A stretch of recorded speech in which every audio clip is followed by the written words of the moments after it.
money, Mom Bucks. Mom said we could earn Mom Bucks by doing chores and good deeds and stuff like that. Conquer. And we could trade them in for Fight. real money. Local. Mom handed us $1,000 each to get us started. I thought I had struck it rich. But then she explained that each Mom Buck was only worth a penny of real money. Mom told us how we should save up our Mom Bucks, and if we were patient, we could buy something we really wanted. But Roderick cashed in his whole stash before Mom was even done talking. Then he went down to the convenience store and blew his money on some heavy metal magazines. If Roderick wants to waste his money like that, he can go right ahead. But I'm gonna be smart with my Mom Bucks. Store. Crit. Sunday. Today was Rowley's birthday party, and he had it at the mall. I'm sure I would have thought it was a lot of fun, if I was about 7 years old. That was the average age of the kids at Rowley's party. Rowley invited his whole karate team, and most of those kids are still in elementary school. I just wish I would have known what the party was going to be like so I could have skipped it. We started off playing these dopey party games, like pin the tail on the donkey and stuff like that. The last game we played was hide and seek. My plan was to just hide at the ball pit and stay there until the party was over. But some other kid was already in there. It turned out, this kid wasn't from Rowley's party. He was from the last birthday party that happened an hour earlier. I guess he must have hid in there during hide and seek, and nobody ever found him. So Rowley's party had to be put on hold while the staff tried to track down this kid's parents. After that situation got cleared up, we had cake and watched Rowley open his gifts. He mostly got a bunch of kids' toys, but he seemed pretty happy about it. Then, Rowley's parents gave him their present. And guess what? It was a diary. It kind of ticked me off, because I knew Rowley asked his parents for a diary so he could be just like me. After Rowley opened his present, he said, "We can call ourselves the Diary Twins." I let him know exactly what I thought of that idea by slugging him in the arm. And I really don't care that it was his birthday either. One thing I will say, though, I used to be mad at Mom for getting me a journal that looked too girly. But after seeing Rowley's diary, I'm not so mad anymore. It actually said, "Sweet Secrets Diary," and had hearts on the cover. Lately, Rowley has been totally riding me. He reads the same comic books I read, drinks the same kind of soda I drink. Story. You name it. Part 2. Mom says I should be flattered. Part 1. But to be honest 12. with you, it's totally Chapter creeping me out. 12. Chapter A couple 8. days ago, I did an experiment to see character. just how far Rowley would go. I rolled up one of my pant legs and tied a bandana around my ankle and went to school that way. Sure enough, the next day, Rowley came to school wearing the same exact thing. And that's how I ended up in Vice Principal Roy's office for the second time in a week. An old lady had called up claiming there were some thugs outside her house sporting gang colors. Monday. I thought I was totally in the clear for the invisible Chirag thing, but boy was I wrong. Tonight, Mom got a call from Chirag's dad. Mr. Gupta told Mom all about the prank we were playing on his son, and how I was the ringleader. When Mom questioned me, I told her I didn't even know what Chirag's dad was talking about. Then Mom marched me up to Rowley's house to hear what he had to say. Luckily, I was prepared for this kind of thing. I had already drilled Rowley on what to do if we ever got busted, and that if we both just denied everything, we'd be okay. But the second Mom started asking Rowley questions, he broke down. So, after our visit to Rowley's house, Mom drove me over to Chirag's to apologize. And let me tell you, that wasn't a whole lot of fun. Mr. Gupta didn't seem too impressed with my apology. But believe it or not, Chirag was actually pretty cool about it. After I apologized, Chirag invited me inside to play video games. I think he was so relieved to finally have one of his classmates talking to him again, that he just decided to forgive me for the whole incident. So, I guess I forgive him too. Tuesday. Even though Chirag let me off the hook last night, Mom wasn't done with me yet. She wasn't really that mad about the joke or how I treated Chirag. She was just mad that I lied about it. So Mom told me she would ground me for a month if she catches me lying again. And that means I better watch my step, because Mom's not going to forget what she said. When it comes to my screw-ups, Mom has a memory like an elephant. Like the other day, when I went to the refrigerator, Mom said, "That's the second time you tracked mud into the kitchen." The first time? 6 years ago. Last year, Mom caught me lying, and I paid the price for it. Mom made a gingerbread house a week before Christmas, and she put it on top of the refrigerator. She said nobody was allowed to touch it until Christmas Eve dinner. But I couldn't help myself. So every night, I'd sneak downstairs and pick off a little piece of the gingerbread house. I tried to only eat a tiny piece each time so Mom wouldn't notice. It was really hard to limit myself to one gumdrop or one little crumb of gingerbread each night, but I managed to do it anyway. I didn't know how much I had actually eaten until Mom took it down off the fridge on Christmas Eve. When Mom accused me of eating all the candy, I denied it. But I wish I just fessed up right away, because that fib totally backfired on me. Mom had just gotten hired to write a parenting column for the local newspaper, and she was always looking for material. So that incident pretty much made me into a local celebrity. The article was called "When Your Child is Being Deceptive" by Susan Heffley. You know, now that I think about it, Mom isn't exactly squeaky clean when it comes to being honest herself. I remember when I was a kid, and she found out I wasn't brushing my teeth every night. She faked a call to the dentist office. I heard her on the phone saying, "Dr. Kratz, do you have dentures for little boys?" "Oh, only wooden ones? I guess that'll have to do then." Tank garage bunker. And that call is the reason why I still brush my teeth 4 times a day. Friday. Well, it's been 3 days and I've kept my promise to Mom. I've been 100% honest the whole time. And believe it or not, it's not that hard. Actions In fact, speak louder it's than kind of words. liberating. Yeah. I've been in a couple of situations already where I was a lot more honest than I would have been a week ago. For example, the other day I had a conversation with this neighborhood kid named Sean Snella. He had said, "When I grow up, I'm going to be a professional basketball player." And I had to tell him, "Think again, Sean. Neither one of your parents is taller than 5'2", and you're the only 200-pound 6-year-old I know." Sean cried, but I couldn't tell a lie. And yesterday, Rowley's family had a birthday party for his grandfather. He had said, "Next year, I want a chocolate cake." And I had to tell him, "That is if you're alive next year." Hey, I was just trying to be realistic. Most people don't seem to appreciate a person as honest as me. So don't ask me how George Washington ever got to be president. Saturday. Today I answered the phone, and it was Mrs. Gilman from the PTA looking for Mom. I tried to hand her the phone, but she whispered for me to tell Mrs. Gilman that she wasn't home. I couldn't tell if Mom was trying to trick me into lying or what, but there was no way I was going to break my honesty streak over something as dumb as this.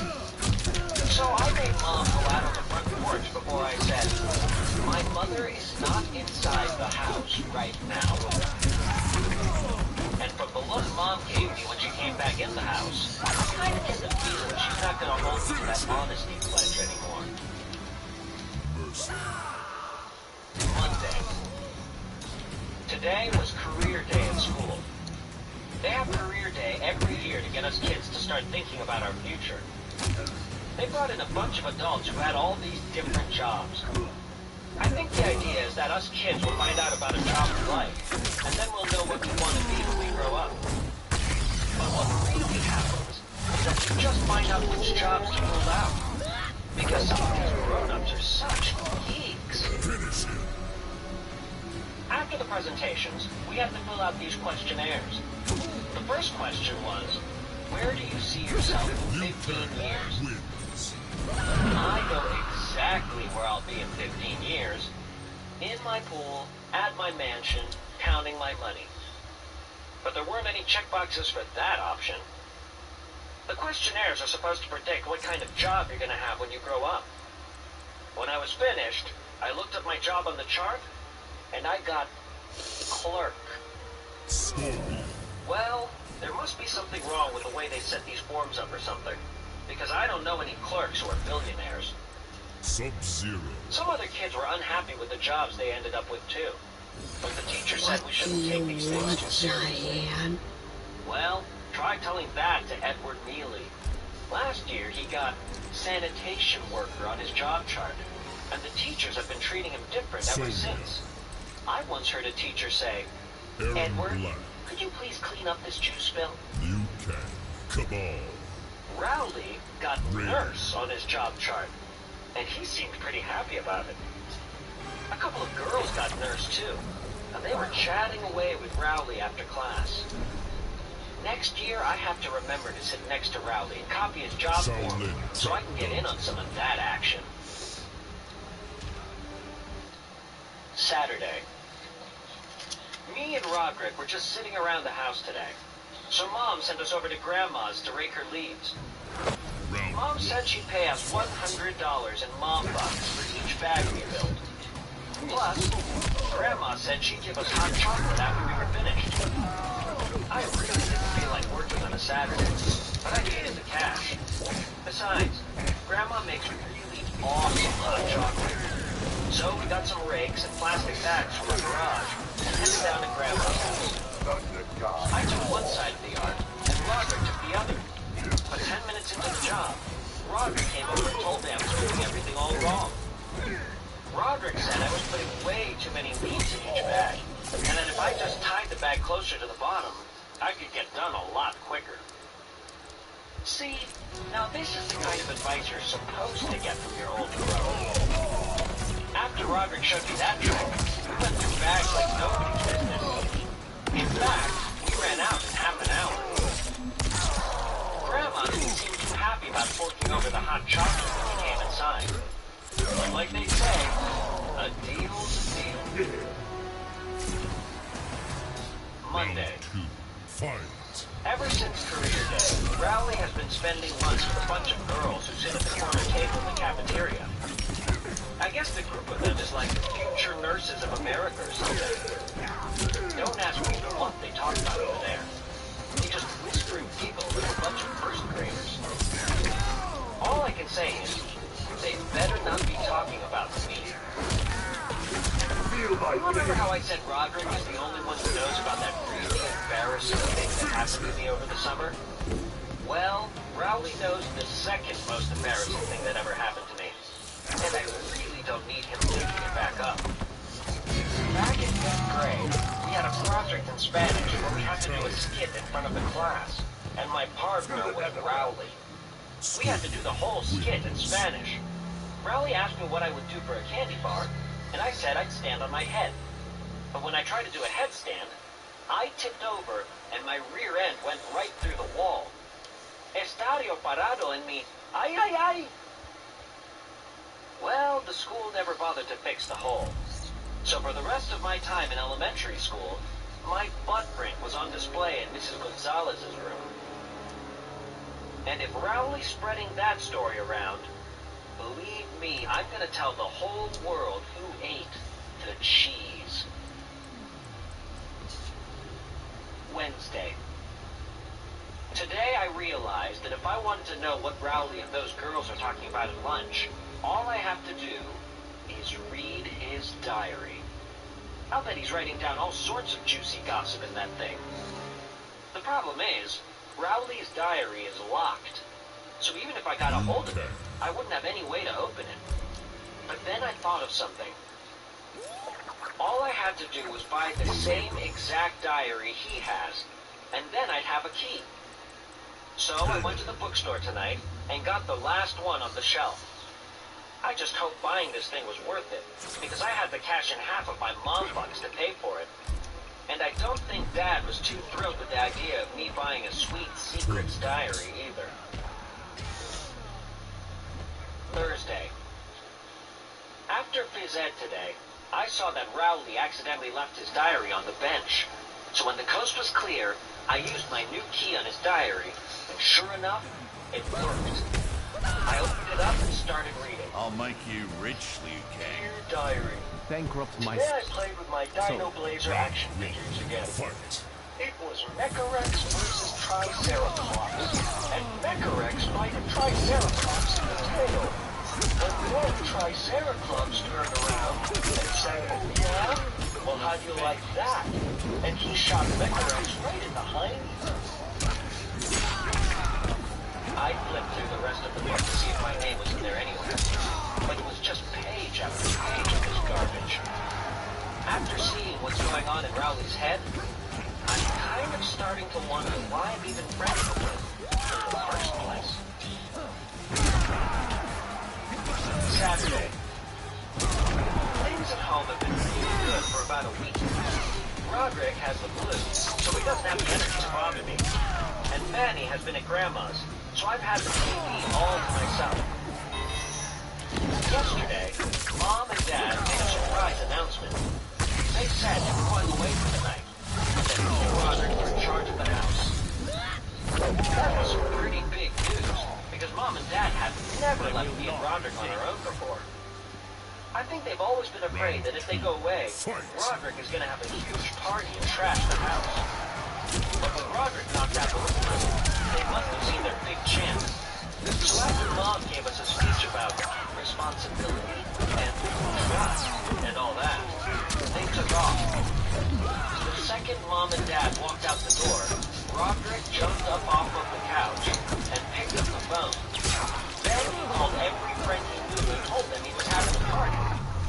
I thought about calling Mom and Dad to tell them what Roderick was up to, but I'd never actually been to a high school party before, so I was curious. I decided to just keep my mouth shut and soak it all in. Roderick told me to get some folding tables out of the basement and bring a couple of bags of ice out of the downstairs freezer. Roderick's friends started to show up around 7 o'clock, and before you knew it, there were cars parked up and down the street. The first person to walk through the door was Roderick's friend George. A bunch more people started showing up after that, and Roderick told me we were going to need more tables. So I went downstairs to get them. But as soon as I stepped foot in the basement, I heard the door lock behind me. I pounded on the door, but Roderick just cranked up the music to drown me out. So I was stuck down there.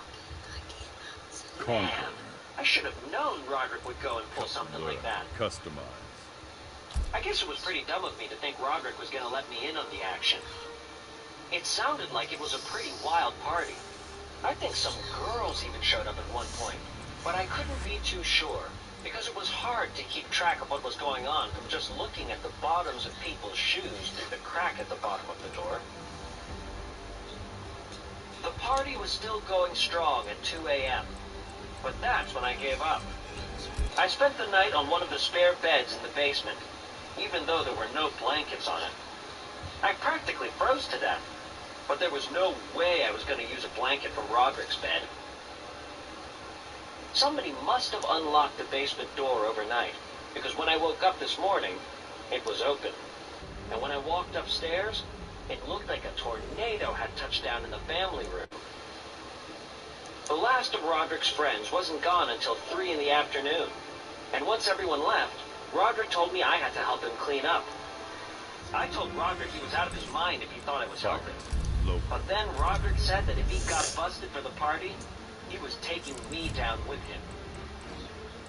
He said if I didn't help him clean up the mess, he would tell all my friends about the thing that happened to me this summer. I couldn't believe Roderick would play dirty like that, but I could tell he was serious, so I just got to work. Mom and Dad were supposed to be back by 7 o'clock, and we still had a ton of work to do. It wasn't easy to erase all the evidence of the party, because Roderick's friends had left trash at all these crazy places. Shaolin At Trap one point, Thunder. when I went to make myself a bowl of cereal, a half-eaten piece of pizza fell out of the box. By 6:45, we had things pretty well wrapped up. I went upstairs to take a shower, and that's when I saw the message written on the inside of the bathroom door. Round Some moron had scrawled, "Hi, Roderick." I tried scrubbing the writing off with soap and water, fight. but whoever wrote that thing must have used a permanent marker. Mom and Dad were going to be home any minute, so I thought we were doomed. But then Roderick had a genius idea. He said we could switch the door out and replace it with a closet door in the basement. So we got some screwdrivers and went to work. We finally managed to get the door off its hinges, and then we carried it downstairs. Then we got the closet door from Roderick's room in the basement and brought it upstairs. We made it with no time to spare. Mom and Dad's car rolled into the driveway right when we were tightening the last screw. You could tell they were pretty relieved the house hadn't burned down while they were away. I don't think we're totally out of the woods just yet, because with the way Dad was poking around tonight, I'm sure it won't be long before he figures out about the party. Well, Robert might have lucked out this time, but all I can say is, he should be glad Manny wasn't there to see the party. Manny is a huge tattletale. In fact, he's been telling on me ever since he could talk. He's even told on me for stuff I did before he could talk. When I was a kid, I broke the sliding glass door in the family house. Mom and Dad didn't have any evidence that I was the one who did it, so they couldn't peg it on me, and I was in the clear. But Manny was there when it happened, and 2 years later, he squealed on me. He said,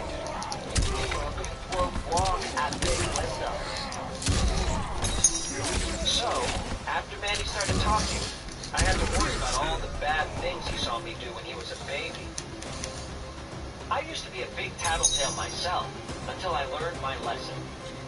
One time, I told on Roderick for saying a bad word. Mom asked me which word he said, so I spelled it out. And it was a long one, too. Well, I ended up getting a bar of soap in my mouth for knowing how to spell a bad word. And Roderick got off scot-free.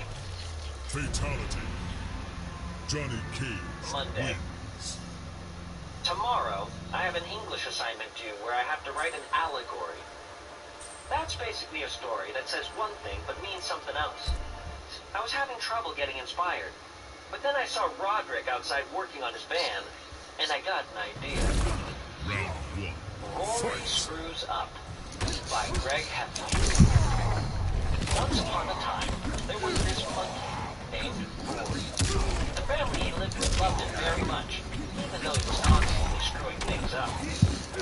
One day, Rory accidentally rang the doorbell, and everybody thought he did it on purpose, so they gave him some bananas as a reward.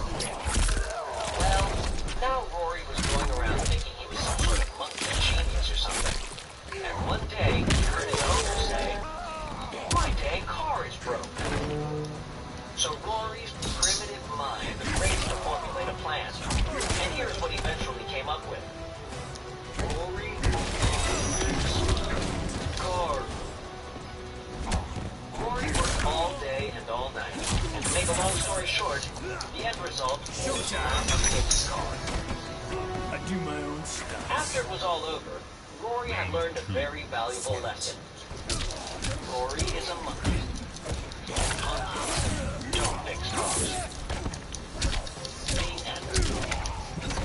After I finished my paper, I showed it to Roderick. I figured he wouldn't get it, and sure enough, I was right. He only said, "Monkeys don't understand English." Game over, man. Like I said Johnny before, Cage Roderick wins. knows he's got me under his thumb with this secret thing. So I have to get my licks in any way I can. Wednesday. Today was Manny's first